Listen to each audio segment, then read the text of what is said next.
কবি স্বরূপ চক্রবর্তীর লেখা কবিতা দীপান্বিতা।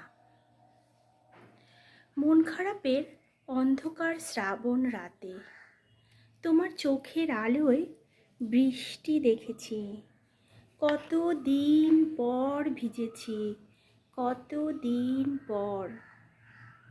মন খারাপের অন্ধকার শ্রাবণ রাতে স্রোতের বিপক্ষে চলতে গিয়ে যেদিন মিছিলের শেষে একলা হয়েছিলাম, সেদিন হতাশ পিঠে হাত রেখে বলেছিলে, আমি তো আছি তোমার দীপান্বিতা।